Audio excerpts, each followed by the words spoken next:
નમસ્કાર ખેડૂત મિત્રો, આજના વિડીયોની અંદર વાત કરીશું કપાસની ટોપ 6 વેરાયટી વિશે જે 30 થી 40 મણ સુધી ઉત્પાદન આપે છે. અને આજે આપણે વાત કરીશું કે જે આપણે આ જાત 6 બતાવવાના છીએ તેમાં રોગ જીવાત કેવી આવે છે, પિયત અને બિન પિયત વિશે પણ આપણે વાત કરીશું. અને ખાસ કરીને આપણે જમીન જોઈશું કે કઈ જમીનમાં આપણે કઈ વેરાયટીનું વાવેતર કરવું જોઈએ. કારણ કે જો આપણી જમીન કાળી હોય, મધ્યમ હોય, હલકી હોય, ભારે જમીન હોય તો આપણે જે ખેડૂત હોય તેને ખબર ના હોય અને આપણે જેન તે વેરાયટીનું વાવેતર કરી દેતા હોય છે. ત્યાર પછી આપણે જો તેમાં જોઈતું તેવા છોડ થતો નથી અને ઉત્પાદન આપણે તેમાં ઘટતું હોય છે. તો ખાસ કરીને આપણે આજે એવી 6 વેરાયટી વિશે વાત કરીશું અને આપણે બિનપિયત પિયત બધા વિશે વાત કરીશું. તો વિડીયોના અંત સુધી બન્યા રહેજો અને અમારી ચેનલ ઉપર તમે નવા આવ્યા હોય તો ચેનલને પણ સબસ્ક્રાઈબ કરજો. ચેનલને સબસ્ક્રાઈબ કરવા માટે વિડીયોની નીચે લાલ કલરનું બટન છે તેને દબાવી અમારી સાથે જોડાઈ જાજો. કારણ કે અવનવી જાણકારી અમે આ ચેનલ ઉપર લઈ આવતા હોઈએ છીએ અને તમે જો સબસ્ક્રાઈબ કરેલું હશે તો તમને જાણકારી મળતી રહેશે. તો આપણે પહેલી વેરાયટી વિશે વાત કરીએ તો રાશિની સુપર 773. ખેડૂત મિત્રો, આપણાને જમીનની વાત કરીએ તો હલકી ભારે જમીન તેમાં આનું આપણે વાવેતર કરીએ તો એક સારું પરિણામ મળતું હોય છે. અને આપણે જીંડવાની વાત કરીએ તો આના જીંડવા ખૂબ જ મોટા અને વજનવાળા થતા હોય છે, એટલે કે ઉત્પાદન સારું એવું આમાં મળતું હોય છે. અને આપણે છોડની વાત કરીએ તો આ જાતનો છોડ હોય તે ઊંચો થતો હોય છે અને ફેલાવદાર થતો હોય છે.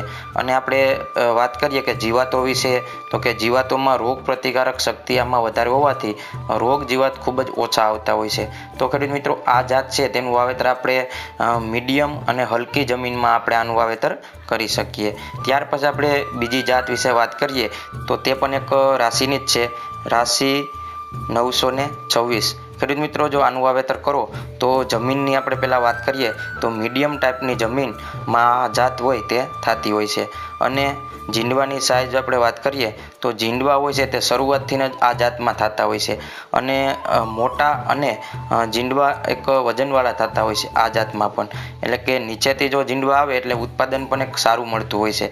તો ખેડૂત મિત્રો, તમે આનું પણ વાવેતર કરી શકો છો. અને આપણે રિઝલ્ટ આના જોઈએ તો પંજાબ, રાજસ્થાન અને હરિયાણા આ 3 રાજ્યોમાં ખૂબ જ સારા મળેલ છે. જો આપણા ગુજરાતમાં તમે ગયા વર્ષે વાવેતર કર્યું હોય તો અમારા કોમેન્ટ બોક્સમાં જરૂરથી લખજો, જેથી કરીને બીજા ખેડૂતોને પણ ખબર પડે. અને આ જાતમાં પણ રોગો સામે લડવાની શક્તિ હોય છે, એટલે કે આ જાતમાં પણ રોગ જીવાત ઓછા આવતા હોય છે.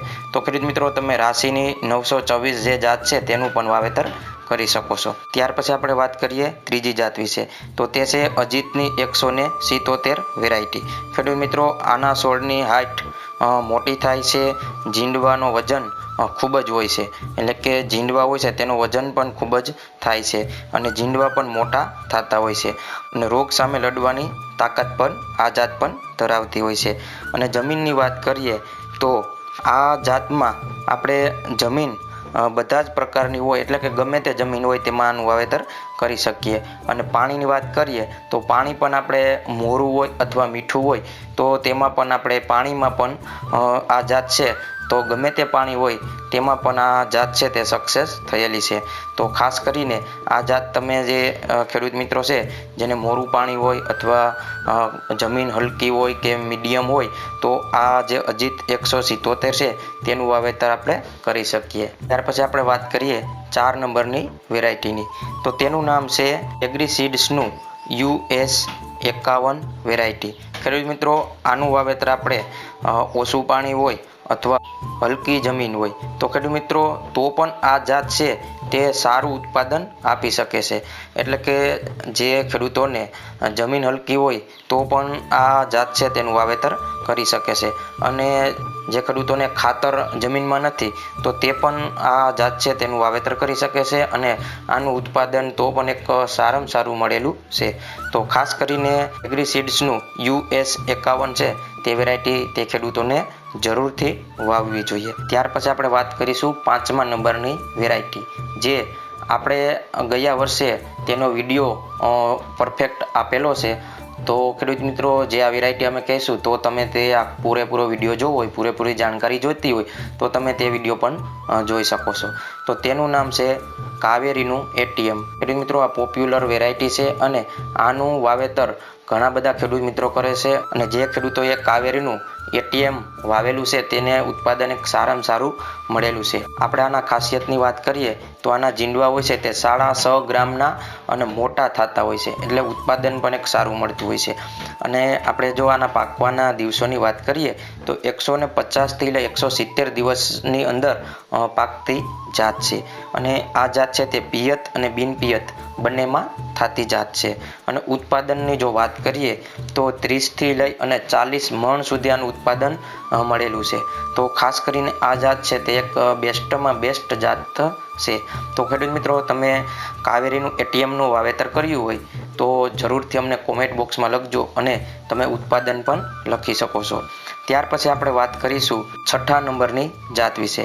તો તે છે અલ્પગીરીનું ટોટલ, જે ખેડૂત મિત્રો સોલાર 77 નામથી પણ ઓળખતા હોય છે. ખેડૂત મિત્રો, આની ખાસિયતની વાત કરીએ તો આ જાત છે તે ઝડપથી પાકતી જાત છે. અને શિયાળુ પાક જે ખેડૂતોને લેવું હોય તો પણ આ જાતનું વાવેતર કરી શકો છો. એટલે કે જે ખેડૂતોને શિયાળુ પાકનું પણ વાવેતર લેવું હોય તો આ જાતનું વાવેતર તમે કરેલું હોય તો તમે શિયાળુમાં આને આપણે ઉપાડી અને ત્યાર પછી આપણે કોઈ ઘઉં કે જીરું કે અન્ય આપણે વાવેતર કરી શકો છો. અને જો આપણે આના પિયતની વાત કરીએ તો પિયતની સગવડતા જે ખેડૂતોને નથી તો તે પણ આ જાતનું વાવેતર કરી શકે છે. કારણ કે આ ઝડપથી પાકતી જાત છે, એટલે જે ખેડૂતોને પિયત ના હોય અને વરસાદ કદાચ ઓછો પડે તો પણ આ જાત છે તે થઈ જતી હોય છે. અને આપણે આના જીંડવાની વાત કરીએ, આના જીંડવા પણ એક 6.5 ગ્રામ જેટલો વજન હોય છે, એટલે ઉત્પાદન પણ એક સારું મળતું હોય છે. અને આપણે જમીનની ખાસ કરીને વાત કરીએ તો મધ્યમ જમીન અને ભારે જમીનમાં પાકતી જાત છે. એટલે મધ્યમ અને ભારે જમીન હોય તેમાં આનું વાવેતર આપણે કરી શકીએ. અને આપણે ખાસિયતની વાત કરીએ તો જે ચૂસિયા જીવાત હોય છે એ આ જાતમાં આવતા નથી. કારણ કે જે રોગ પ્રતિકારક શક્તિ હોય તે પણ આ જાતમાં વધારે હોવાથી તે જે ચૂસિયા જીવાત હોય તે પણ આવતા નથી.